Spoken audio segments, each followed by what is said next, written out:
नमस्कार, मैं हूं आशीष चित्रांशी और आप देख रहे हैं द न्यूज लॉन्च। आरएसएस के कार्यकर्ता मनमानी पर उतारू थे। बिना परमिशन, बिना अनुमति लिए हुए शासन की वो अपना कार्यक्रम करने की जिद ही नहीं कर रहे थे, कार्यक्रम करना शुरू कर दिए थे।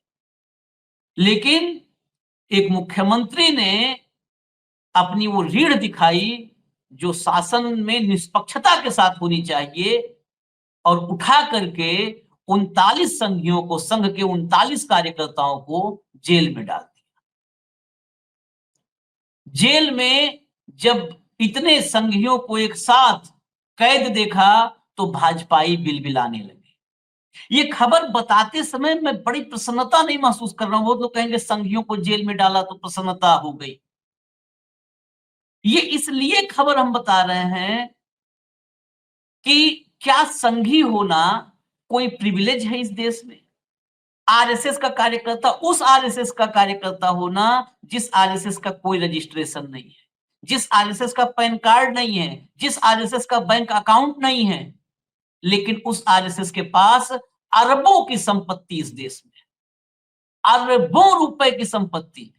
आप खुद जो आम आदमी है अपने मन से सोचिए, आप कहीं एक धुर जमीन, एक धुर संपत्ति बना लो, आपके पास कुछ भी ना हो, न पैन कार्ड हो, न आधार कार्ड हो, आप देखो देशद्रोही, आतंकी, पाकिस्तानी कनेक्शन, बांग्लादेशी कनेक्शन, क्या-क्या कनेक्शन वो जो है ढूंढ लेगी पुलिस, एजेंसियां, ईडी, सीबीआई सब लग जाएंगी और जमानत तो इस देश की अदालत से मिलने से रहा फिर आपको। लेकिन अरबों रुपए की संपत्ति, जिले-जिले में दफ्तर। दिल्ली में तो 7 स्टार अभी दफ्तर बनाया है संघ ने। अरबों में कम बोल रहा हूँ, लेकिन बैंक अकाउंट नहीं है, क्योंकि बैंक अकाउंट खोलने के लिए बैंक अकाउंट अगर होगा तो वो भी इल्लीगल माना जाएगा। बिना पैन कार्ड के कोई खुलवा ले जाकर के ट्रस्ट, एनजीओ, कंपनी, बिना पैन कार्ड के, बिना पैन टैन के कहीं कोई अकाउंट खुलता है? मुझसे ज्यादा मुझको लगता है फिनांस मेरा उतना बेहतर नहीं है, मुझसे दर्शक मेरे ज्यादा जानते होंगे, कहीं मुमकिन है? लेकिन संघ का है, वो संघ का टैग लगा है तो कहीं भी कोई भी कुछ भी कर डालो, कोई कार्यक्रम कर लो, उत्पात कर लो, कुछ कर लो। मैं आपको खबर दिखाने से पहले कुछ खबरें दिखा रहा हूं ताकि ये दिमाग की घंटी जले, बजे और दिमाग की बत्ती जले। कुछ खबरें आपको दिखाता हूं, फिर उस खबर पे आता हूं। जरा लाइए खबर दिखाइए। ये खबर क्यों दिखा रहा हूं अभी आपको समझ में आ जाएगा। मेरठ की प्राइवेट यूनिवर्सिटी में बिना इजाजत नमाज पढ़ने पर बवाल। इसमें खूब गिरफ्तारियां हुई थी, मुकदमा दर्ज कराया गया, गिरफ्तारियां हुई थी। आगे उस 3 सुरक्षाकर्मी आगे वो है सब, उन फिर मुकदमा हुआ, गिरफ्तारी हुई। देखिए नीचे लिखा है कि ये मेरठ नमाज न्यूज। मेरठ के आईआईएमटी विश्वविद्यालय में बिना इजाजत छात्रों ने नमाज पढ़ा था, विवाद खड़ा हो गया, वीडियो वायरल हुआ, फिर केस हुआ, गिरफ्तारी हुई। नेक्स्ट आइए अगला। यूपी के बरेली में बिना इजाजत निजी संपत्ति में नमाज पढ़ने पर 4 गिरफ्तार। टीन शेड लगा के एक गांव में, ये तो बहुत विवादित मामला हुआ था। आप चले जाएंगे गूगल पे तो पूरी कहानी मिल जाएगी, पुलिस अपना ही कई बयान दे मारी थी। एक टीन शेड में परमिशन नहीं लिया था, नमाज पढ़ लिया था, जबकि कानून के बहुत सारे जानकार कहते हैं कि नमाज पढ़ना कोई क्रिमिनल ऑफेंस थोड़ो है इस देश में। कहीं कोई पूजा करे, कहीं सड़क पर ही घंटी बजती है, आदमी मंदिर के सामने, हम ही है मंदिर के सामने से गुजरते हैं तो अपने आप हाथ ऐसे सीने पे चला जाता है और झुक जाते हैं, तो उसे तुरंत कोई पकड़ ले कि बिल्कुल स्टैचू हो जाओ, यहीं पकड़ेंगे तुमको। कैसे मंदिर के सामने झुक गए, सर नवाए। कहीं आरती सुनाई देती है तो आदमी वहीं रुक करके हाथ जोड़ करके खड़ा हो जाता है, बाहर जहां पर है उसी कैंपस में, वहीं से या सड़क के किनारे वहीं खड़ा होकर के आरती करने लगता है। तो ये अपराध है कहीं। बहुत कानून के मैं नहीं जानता आज के भाजपाइयों के डबल इंजन ट्रिपल इंजन के कानून, लेकिन बहुत कानून के जानकार यही बताते हैं। चौथी खबर जो नीचे वाली थी वो नहीं बताया अभी मैं। जरा थोड़ा-सा मुझे वक़्त दीजिए, मैं दर्शकों से क्षमा के साथ कर दूँ, थोड़ा-सा वक़्त, ये समझने के लिए है इसे। बिना अनुमति मस्जिद में नमाज के दौरान किया लाउड स्पीकर का इस्तेमाल, मौलवी पर हो गया एफआईआर। मस्जिद में नमाज थी, अनुमति के बगैर लाउड स्पीकर यूज हो गया, एफआईआर हो गई। ये सब अच्छा लगता है हमको ना, सब अच्छा लगता है। तो फिर संघी बिना अनुमति कैसे कुछ कर लेंगे? उनके लिए नहीं कोई परमिशन है। उनको तो जब 14 संघी परेड करते हैं लाठी लेके, तो 150 पुलिस वाले उनकी सिक्योरिटी में रहते हैं। जाके देख लीजिए किसी भी, जहां पर भी, खासकर जहां डबल इंजन ट्रिपल इंजन है, 12 संघी रहेंगे ऐसे जो है वो करते हुए परेड रोड पर, और 200 पुलिस वाले उनके चारों तरफ चलते रहेंगे, उनकी सुरक्षा चाहिए। वो भागवत कहते हैं वो देश की सुरक्षा कर लेंगे, हमारे पास इतने संघ के स्वयंसेवक तेज तर्रार हैं। वो खुद है हवलदार सिपाही होमगार्ड के भरोसे चल रहे हैं। खैर, आगे और खबर देखिए, इतना पे नहीं है, अभी आगे खबर देखिए। नमाज पढ़ने, ये क्विंट की बहुत अच्छी पड़ताल थी। नमाज पढ़ने की जगह और पुलिस की गिरफ्तारियां, नए पुराने केस क्या पैटर्न बता रहे हैं। जरा एक बार देखिएगा ये खबर, फिर हम आते हैं उस संघियों गिरफ्तारी पर। ये समझेंगे तो वो खबर आपको अच्छी लगेगी, मतलब समझने वाली। दिखाइए भैया, आगे दिखाइए फटाफट, वो स्क्रॉल दिखाइए जो खबरें हैं। ये क्विंट की पड़ताल का ही ये हिस्सा है। लाइए फटाफट। हाँ, 17 जून 2024 उत्तर प्रदेश के कुशीनगर जिले में सरकारी जमीन पर नमाज अदा करने का वीडियो वायरल होने के बाद 11 लोगों को गिरफ्तार किया गया। अब सोचिए, सरकारी जमीन पर, गांव में बहुत होता है सरकारी जमीन, मतलब क्या, जो ग्राम समाज वाली जमीन होती है, ग्राम समाज की जमीन पर नमाज, ग्राम समाज की जमीन होता है कि मतलब एक कॉमन कॉज के लिए कुछ भी वहां पर वो कर ले, जो है नमाज कर ले, भागवत कर ले, कोई नहीं रोकता टोकता। वहां 11 गिरफ्तार हो गए। 8 मार्च 24 दिल्ली पुलिस के सब इंस्पेक्टर मनोज कुमार तोमर को उत्तरी दिल्ली के इंद्रलोक इलाके में सड़क पर शुक्रवार की नमाज पढ़ रहे नमाजियों को लात मारते हुए देखा गया। वीडियो हो सकता है आपने देखा हो। 23 मार्च 2023 को मुरादाबाद में एक निजी गोदाम में तरावीह की नमाज पढ़ने पर हिंदू संगठनों के विरोध के बाद पुलिस ने मुस्लिम पक्ष को 5-5 लाख का नोटिस थमा दिया। बताइए, गोदाम के भीतर पढ़ रहे थे, मतलब जहां बस खाली हिंदू संगठन वहां खड़े हो जाए वो कर दो। लखनऊ के 14 जुलाई 2022 लुलू मॉल में 8 लोगों को नमाज पढ़ने के आरोप में गिरफ्तार किया गया। गिरफ्तार लोगों के परिजनों ने दावा किया कि उन्होंने नमाज पढ़ने से पहले सिक्योरिटी गार्ड से पूछा था, परमिशन ली थी, फिर भी गिरफ्तार हो गए। 21 जुलाई 2022 को हरिद्वार में सार्वजनिक रूप से नमाज पढ़ने के आरोप में 8 लोगों को गिरफ्तार किया गया।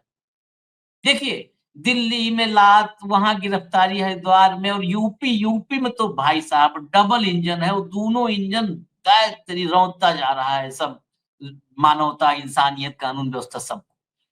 आगरा में देखिए, आगरा में ताजमहल परिसर में स्थित मस्जिद में नमाज पढ़ने के आरोप में 4 पर्यटकों को गिरफ्तार किया गया। ताजमहल में केवल शुक्रवार को आसपास के इलाकों में रहने वाले मुस्लिम कार्ड होल्डर्स को नमाज अदा करने के लिए प्रवेश की अनुमति है।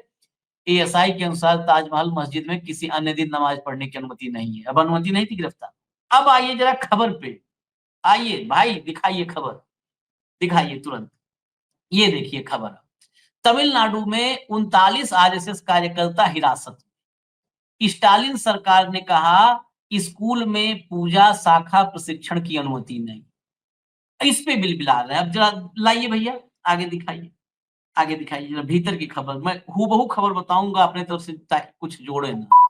तमिलनाडु की राजधानी चेन्नई में पुलिस ने गुरुवार को 39 आरएसएस कार्यकर्ताओं को हिरासत में लिया। ये घटना चेन्नई के पोरूर इलाके में हुई।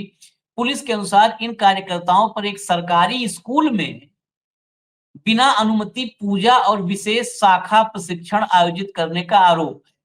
ये कार्रवाई ऐसे समय में हुई जब 2 अक्टूबर को आरएसएस की स्थापना के 100 साल पूरे होने वाले हैं। ऐसे अवसर में काहे दिक्कत है? 100 साल पूरा होने वाला तो पूरे देश में एक बार कह दो कि सबके घर में चले जाए, शाखा लगा दे, प्रशिक्षण करवाएं। उधर बीजेपी नेता तिमिलिसाई सुंदर राजन ने चेन्नई पुलिस की ओर से आरएसएस कार्यकर्ताओं की गिरफ्तारी की निंदा की है। उन्होंने कहा कि कार्यकर्ताओं को तुरंत रिहा किया जाना चाहिए क्योंकि यह एक शुभ दिन है। आपका शुभ दिन है, दूसरे के शुभ दिन को आप अशुभ दिन बना दो, उन पर अत्याचार का दिन बना दो। जुमे की नमाज पढ़ रहे हो, जुमा उनका शुभ दिन है, परमिशन नहीं लिए तो वो गिरफ्तार होंगे। आप परमिशन बिना लिए स्कूल में चले जाओ, शाखा लगाओ, कुछ भी करो, आपको कैसे परमिशन है? आपको कैसे छोड़ा जाएगा? अगली खबर, इसी खबर का और पार्ट दिखाइए, पूरा घटनाक्रम। पुलिस रिकॉर्ड के अनुसार चेन्नई के पोरूर के पास 39 आरएसएस सदस्यों को गिरफ्तार किया गया क्योंकि उन्होंने बिना पूर्व अनुमति के अय्यप्पन थंगल सरकारी उच्चतर माध्यमिक विद्यालय में गुरु पूजा और विशेष शाखा प्रशिक्षण सत्र आयोजित किया था। यह कार्यक्रम आरएसएस शताब्दी और भारतीय जनसंघ के संस्थापक दीनदयाल उपाध्याय की जयंती के उपलक्ष्य में आयोजित किया गया था। अधिकारियों ने आरोप लगाया कि सरकारी स्कूल परिसर में आयोजित इस कार्यक्रम में नियमों का उल्लंघन किया गया क्योंकि इसके लिए कोई आधिकारिक मंजूरी नहीं ली गई थी। प्रतिभागियों को हिरासत में लिया गया और सरकारी बसों में पास के एक सामुदायिक भवन ले जाया गया। कैडेटों पर मुख्य आरोप यह था कि वो स्कूल परिसर के अंदर आरएसएस की वर्दी में थे। अब बताइए, ये वर्दी पहन के, कम से कम नमाजी वर्दी पहन के तो नहीं आते हैं, ये सब वर्दी पहन के स्कूल में कार्यक्रम कर रहे थे। उसके बाद वहां पर उसके बावजूद, मैं कह रहा हूं प्रसन्नता ना, लेकिन उसके बावजूद स्टालिन के पुलिस की एक मामले में तारीफ करनी पड़ेगी। लात तो तोमर जैसा नहीं मारा जो दिल्ली में पुलिस वाला नमाजियों को लात मार रहा था। उत्तर प्रदेश में जो होता है, जो है टखने में, घुटने में हाफ एनकाउंटर जो है, वो तो नहीं किसी दिखा कि कोई टेढ़ा मेढ़ा दिखा हो वहां पर।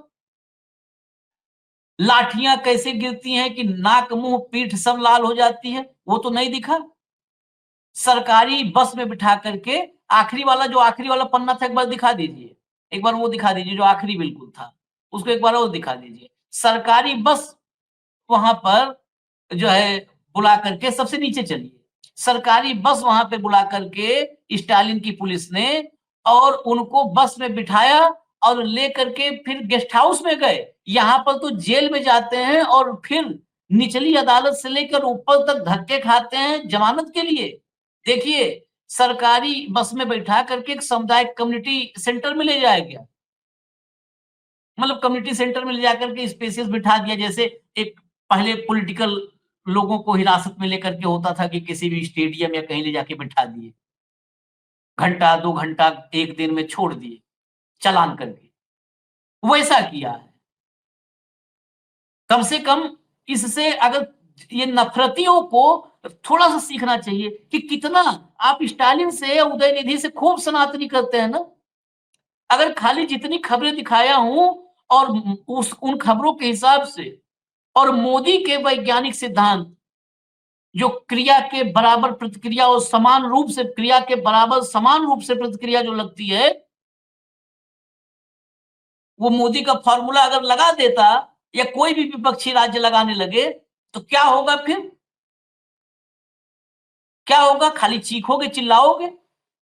और जो नोएडा में वो पाल रखे हो पत्रकार की शकल में दलाल सब, उन दलालों को जुटा दोगे, दिन भर वो कूदेंगे स्टूडियो में, वो कूदेंगे।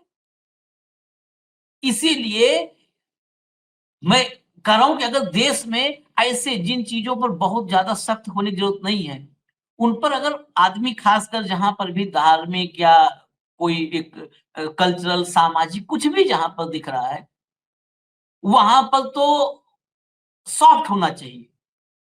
संघ में तो ज्यादा आपको मिलेगा, संघ की तकरीरें और संघ के भीतर जो होता है, वो जुमे की नमाज कहीं 4 लोग पढ़े तो वहां पर तो देश के खिलाफ साजिश नहीं 4 लोग कर रहे होंगे। अब बनाने कहानी स्क्रिप्ट कुछ बना दे पुलिस, लेकिन संघ में अरे हम तो गए हुए, हमको सब जानकारी है वहां क्या क्या चलता है, वहां संघ के कार्यक्रम में क्या जो है दिमाग पर कैसे असर डाला जाता है, राष्ट्रवाद के नाम पर क्या बताया जाता है, इतिहास के नाम पर क्या समझाया जाता है, वो कार्यक्रम था। उस कार्यक्रम पर तो ज्यादा जो है बिना परमिशन का हो रहा है तो आपत्ति होनी चाहिए। परमिशन देकर ऑन रिकॉर्ड होना चाहिए कि क्या क्या हुआ उस कार्यक्रम में।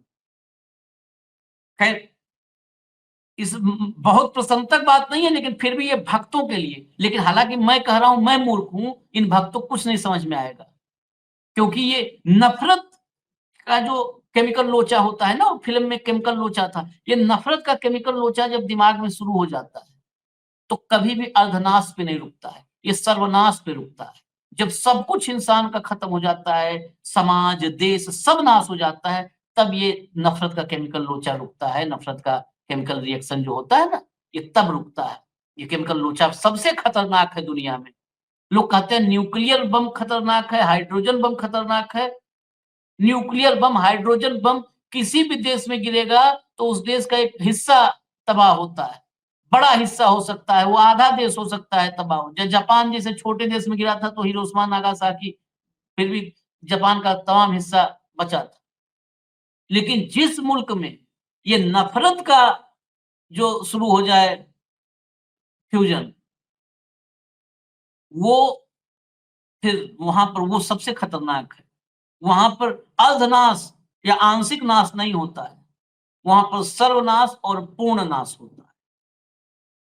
तो अगर अभी केमिकल लोचा शुरू ना हुआ हो तो कृपया उसको शुरू ना होने दें, नफरत वाले केमिकल लोचे को। यही अपील है। इजाजत दीजिए मुझे। नमस्कार।